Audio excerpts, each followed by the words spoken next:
Webale kubanga okyali ku Red Zone TV. Njagala kubanga ate nkuwa ku mawulire agatambudde olunaku olwaleero, so kati gwatanaba kubanga osubscribinga nja kujjukiza oba nja kusaba kkirira wansi awo olaba ekigambo subscribe kikwateko osubscribinge ku channel ya eno eya Red Zone TV obeere nga tomisinga nsonga yonna, okwate ne ku kade ako ke bajja okukuleetera awo aka notification kakwateko oselectinge olwo ojja kubeera omu ku abo abanaasookanga okumanya singa Red Zone TV enaaba eyina ensonga yonna gy'enaabanga etaddeyo. Olunaku olwaleero ennaku z'omwezi ziri 18 mwezi gwa 11 omwaka 2023 abajjukira obulungi ennyo bwe bwali bweruti era kye bayita today in history bwe bwali bweruti ng'ennaku z'omwezi 18 ng'olunaku olwaleero lwennyini ennaku z'omwezi zaali 18 omwezi gwennyini ogwe11 omwaka gwali gwa 2020 Robert Kyagulanyi Ssentamu yali agenze mu district y'e Luuka okubeera nga asaka akalulu oba nga asaba bannayuganda akalulu akaali kalina okubanga kamutwala mu buyinza bw'eggwanga Uganda. Robert Kyagulanyi Ssentamu bwe yatuuka mu district y'e Luuka kye tuyinza okugamba nti it was not business as usual kubanga abasajja aba UPDF, abasajja aba Uganda Police, abasajja aba SFC, abasajja ab'ebitongole by'okwerinda ebimanyiddwa n'ebitamanyiddwa baamuyoola mu njoola eyali teweesa kitiibwa, mu njoola eyali temusaana ye ng'eyali presidential candidate. Abasajja baamukwata mu district y'e Luuka era nga teyakwatibwa yekka, yakwatibwa n'omusajja amanyiddwa nga Andrew Muwanguzi Pastor avunanyizibwa ku nsonga eza patriotism ne training mu kibiina ekya National Unity Platform. Babakwata bombi era babateeka mu kamotoka ako ka Nalufeenya ne baba nga baatwalibwa era mu kkomera ery'e Nalufeenya gye baasibwa okumala ennaku zaali 3. Wabula ku olwo ng'ennaku z'omwezi 18 omwezi ogwe11 omwaka 2020 oluvannyuma lw'amawulire okugwa mu matu ga bannayuganda nti Robert Kyagulanyi Ssentamu akwatiddwa, obudde bwatandika okuddugala, embeera yatandika okufuka ey'akazigizigi mu kibuga Kampala, mu kibuga Jinja, mu kibuga Masaka, mu bibuga nga Mityana n'ebibuga eby'enjawulo okwetooloola eggwanga Uganda. Ate nga kino njagala okujjukiza nti tebyakoma mu ggwanga Uganda lyokka, embeera yafuuka yakazigizigi ne mu bibuga eby'enjawulo okwetooloola amawanga ag'enjawulo ku lukalu lwa Africa, era bwe kityo kyatambula ne kisukka ne Africa ne kibanga kino kyayolekera n'amawanga ag'ebweru okusukka Africa, mu bibuga nga Amsterdam, mu bibuga nga London, mu bibuga nga New York n'ebibuga ebirala eby'amaanyi okwetooloola ensi yonna. Bannayuganda nga beegattiddwako abantu abalala abatali bannayuganda wabula abaali baagaliza Uganda obuyinza okubanga budda mu mikono gya civilian omusajja eyali amanyiddwa nga Robert Kyagulanyi Ssentamu. Ku lunaku olwo ng'ennaku z'omwezi 18 n'enkeera ng'ennaku z'omwezi 19 era olwaleero njagala okutegeeza nti bannankyukakyuka bonna olunaku balutwalanga olunaku olukulu ennyo mu bulamu bwabo abaasigala wamu n'abo abattibwa, era nkuleetedde lisiti y'abavubuka abattibwa. Wabula nga kiraga okusinziira ku kunoonyereza kwe tukoze wano ku mukutu gwaffe ogwa Red Zone TV, tukoze okunoonyereza ne tukizuula ng'abantu ennamba esinga abattibwa mu bunyoolagano buno, abattibwa ebitongole by'okwerinda baali bonna ennamba esinga nga bali wansi w'emyaka 30. Ekigendererwa ekyokuba nga abavubuka be baali battibwa ekyo nze naawe tewali muntu n'omu akitegeera, wabula obanga tonaba kubanga osubscribing ogenda kumisinga ebintu nga bino, kirira wansi awo olaba ekigambo subscribe kikwateko osubscribinge ku channel yaffe obeere ng'okwata n'ekkade aka notification ojja kuba tomisinga nsonga yonna. Njagala okutegeeza nti olunaku olwaleero bannayuganda baalutuma Black November era t-shirt zibadde nga zikubwa nga ziriko ekifaananyi bwe kityo nga zambalibwa abantu ab'enjawulo abakkiririza mu nkyuka era abalina obulumi obw'ekika ekyawaggulu kweyo scenario eyaliwo ng'ennaku z'omwezi zino zennyini nga 18 ne 19 omwezi ogwe11 omwaka wa 2020. Jjukira ebiseera ebyo waaliwo akayita ennaku nga 15 zokka, weeks nga 2 ng'omukulembeze ono Robert Kyagulanyi Ssentamu amaze okubeera nga anominatingibwa officially okubeera presidential candidate okubanga yali agenda kubanga avuganya Mwami Museveni mu kalulu akaali kagenda okubanga kabeerawo 2021. Robert Kyagulanyi Ssentamu we baali bamaze okumunominatinga ku lunaku olwo lwennyini era kinajjukira nti era yakwatibwa ab'ebyokwerinda nga kigambibwa mbu oluvannyuma lw'okuvaayo n'ategeeza nti singa awangula obukulembeze bw'eggwanga buli musirikale anaaba atandikirwako ajja kuba afuna omusaala ogutakka wansi w'akakadde era kino ne kireetera okusinziira ku bantu ab'enjawulo abakola okunoonyereza okw'enjawulo kyaleetera abasirikale mu barakiseze ez'enjawulo okuvaayo ne bawaga ne bagamba wamma ggwe ate kati tufunye omukulembeze tumaze ababadde bafuna emitwalo 43 tufunye omukulembeze agenda okuba nga atuwa akasente akawera abasajja n'abakazi mu barakisi ez'enjawulo mbu bazagambiza bajaganya nga bagamba nti kakati nno kiwedde bugwe twagala Robert Kyagulanyi Ssentamu era mbu kino kyekyawaliriza ab'ebyokwerinda okubanga immediately bakwata Robert Kyagulanyi Ssentamu obutamukkiriza kubeera nga addamu okubanga akuba campaign obanga ayogera ekigambo kyonna. Jjukira kweyo essaawa yennyini bamukwatira yali ayolekera wali ku kitebe kya National Unity Platform ekikulu nga kikyali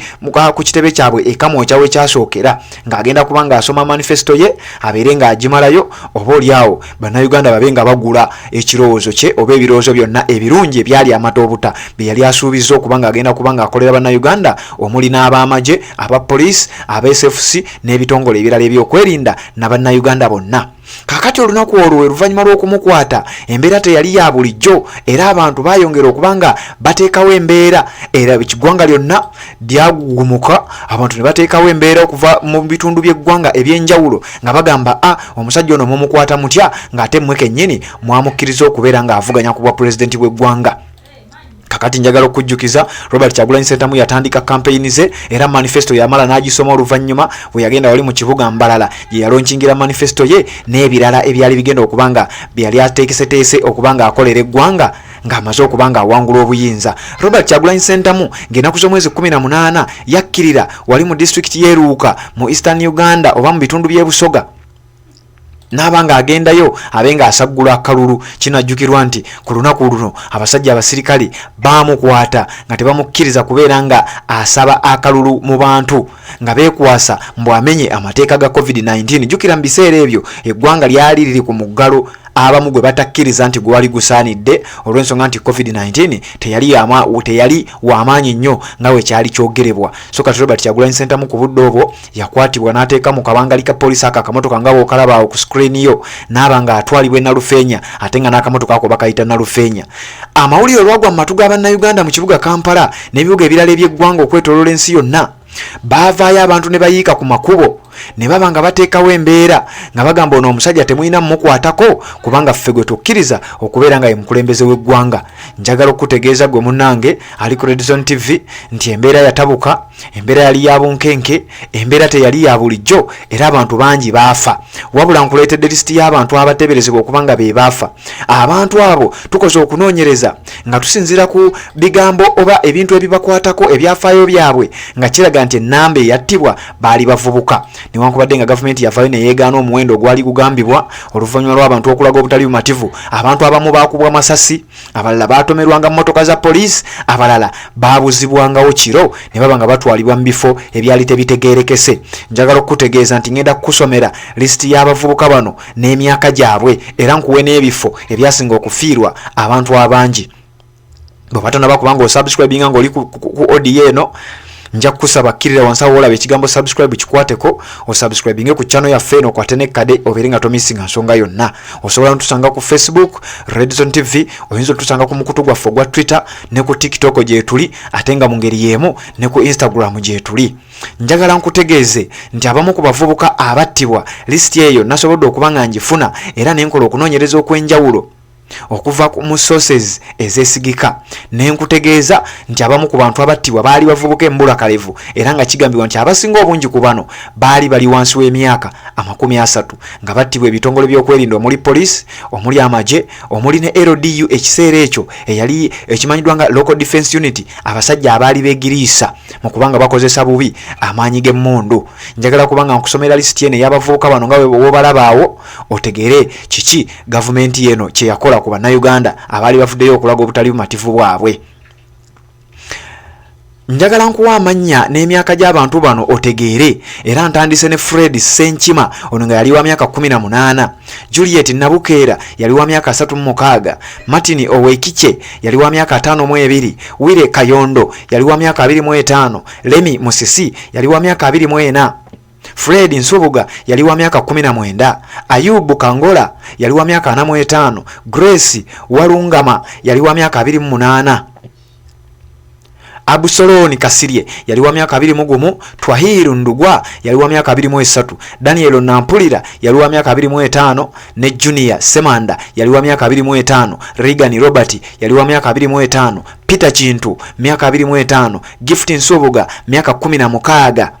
Juma Sendagire myaka 27, Ashraf Kamoga myaka 23,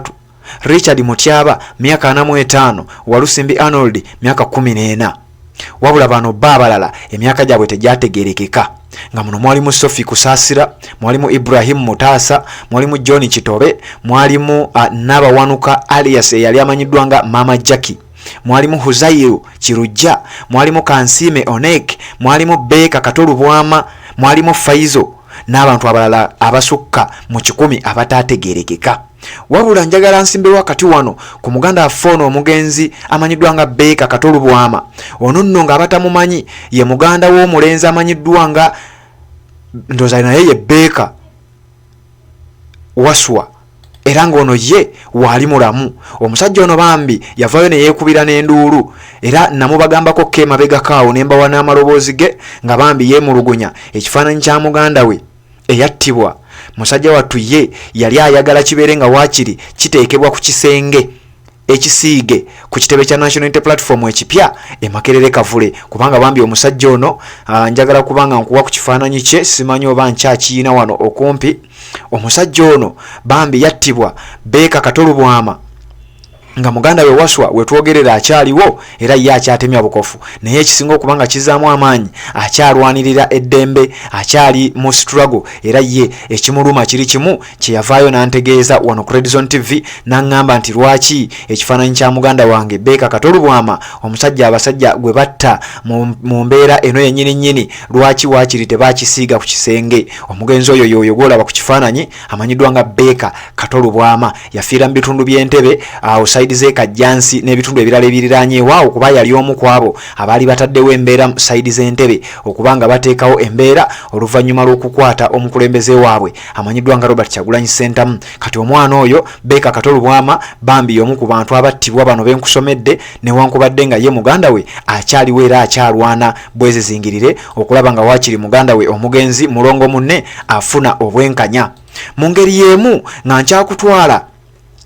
njagala nkulage ebifo ebyasinga okubanga bifiirwa abantu mu kitundu ky'e Katwe. Waafaayo abantu 7 lunaku lwa leero ng'ennaku z'omwezi 18 nga bwe nkugambye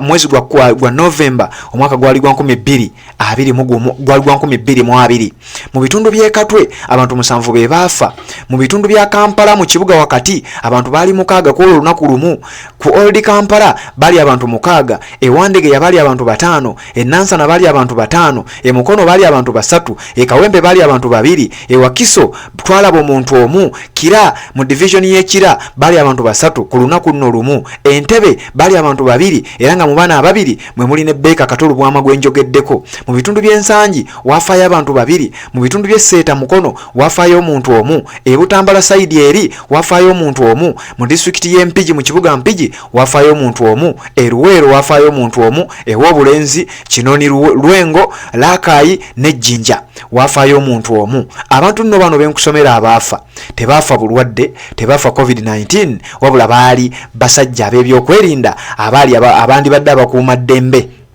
be baaviirako abantu bano okufa. Abamu nga babatta mu bugenderevu nga babakubye masasi, abalala nga babuzibwawo oluvannyuma ne bazuulwa nga bafu,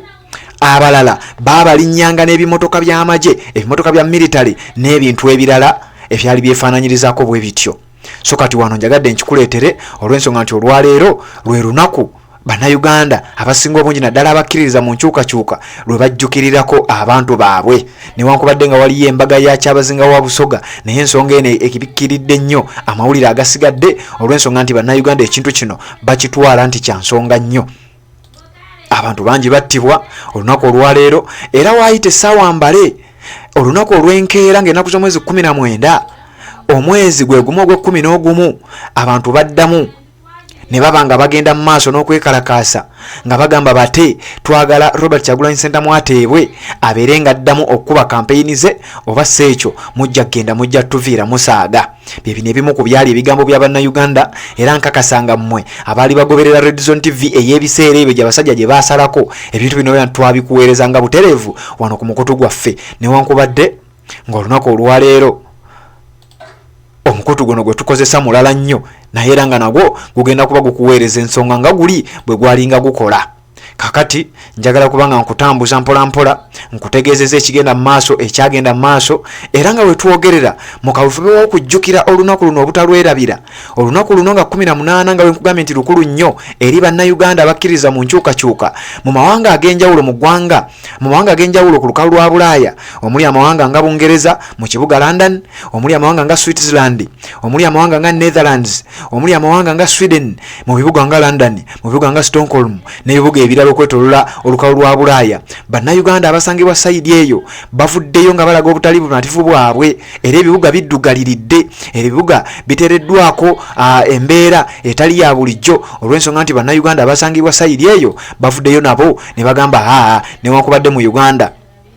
waliyo embaga eyakyabazinga wa Busoga kati ffeeno gye tuli leka tutuukirize ennono yaffe tulage obutali bumativu bwaffe eri gavumenti ya Yoweri Kaguta Museveni kubanga olunaku olwaleero lwe lunaku bannayuganda bannaffe lwe lunaku abantu baffe lwe battibwa nga balangibwa okubanga balaga obutali bumativu bwabwe okubanga omukulembeze waabwe Robert Kyagulanyi Ssentamu yali amaze okubanga akwatibwa. Nkugambye olwaleero bakedde kubanga beekalakaasa beeyiwa ku nguudo z'ebibuga ebyenjawulo omuli ekibuga London n'ebibuga ebirala okwetolola olukalu lwa Bulaaya bavuddeyo nga bagamba kino tetusobola kusirika ng'omukulembeze waffe lwe lunaku lwe yakwatibwa olunaku twetaaga obwenkanya kitegeeza tulina okuluteekawo ne tubeera ng'ensi eyongera okubanga ekitegeera nti olunaku lwaleero lunaku lukulu nnyo era bannayuganda lwe batwalanga Black November kyekiruyisa lunaku olukulu era omwezi guno kyekyagutuumisa Black November era bw'olaba omuntu yenna ayitaayita ng'ayambadde sayini bw'etyo omanya oyo wankyukakyuka era omanya oyo akkiriza mu nkyukakyuka alwanirira ddembe ly'abo abantu abattibwa mu mwaka ogwa 2020. Red Zone TV kwoli atanaba kubanga osubscribinga kikole kirira wansi awo olaba ekigambo subscribe kikwateko osubscribinga ku channel yaffe eno okwate ku kade aka notification obeere nga tomissinga nsonga yonna. Sebamulide Patrick Nzemberawo nga nkuwa updates nga zino era amawulire gonna nga bwe gajja bwe ngakuwa. Nakugambye osobola otusanga ku Facebook gye tuli Red Zone TV, osobola otusanga ku mukutu gwa Twitter, bw'obanga oline ku TikTok ojja kusangayo Red Zone TV. Ffe tubeerayo nga tukuwa amawulire ag'omutawaana nga tukuwa amawulire aga geweetaaga okubanga omanya. Sooka osubscribinge otuwe ekigalo otekeko ne comment yo kire wansi awo mu comment section otekeko obubaka tubeere nga tutambula bwetyo bwe tutambudde updates z'olunaku olwaleero ng'ennaku z'omwezi 18 ne 19 omwezi ogw'Okumu mu mwaka 2023 bwe lwali bwe luti mu mwaka gwa 2022 bannayuganda battibwa nga bwe mbakusomedde era ndowooza obwenkanya bannayuganda bakyayongera okubanga babulwanirira nga bwe nkulaze nti mu ggwanga erya Bungereza bannayuganda basangibwa sayidi eyo bakedde kweyiwa ku nguudo. Bwetyo bwe tutambudde olunaku olwaleero njagala osigale ng'otambula naffe era nnyongera okukutegeeza nti n'omukutu gwaffe guli ogumanyiddwa nga Breaking News Uganda osobola okugukyekingako osobola okugoberera n'obanga nayo oyitirayo n'obanga ofuna ensonga ez'enjawulo okubanga bwe nakutegeeza nti nago tugenda kubanga tugukozesa okubanga tukuwa updates ez'enjawulo olw'ensonga ezitali zimu tulina okubanga tukozesa emikutu egisukka mu gumu tulina okubanga tukozesa emikutu ng'ebiri tusobole okubanga tutuukiriza ekyo kyennyini kye tweyama okubeera nga tukuweereza amawulire okubeera nga tewali ensonga yonna gy'omisinga. Mwebale kubanga mulonda Red Zone TV, mwebale kubanga mukyasubscribinze, abasobola okuteekako obubaka mu buteekeko, abasobola okusharinga linki mu kikole mwenna abatambula naffe mbagala nnyo mwesiibe bulungi musule bulungi okusinzira ku nsi ne obudde gy'osinzira okubanga otugoberera. Sebamulide Patrick Nzemberawo mbagala nnyo.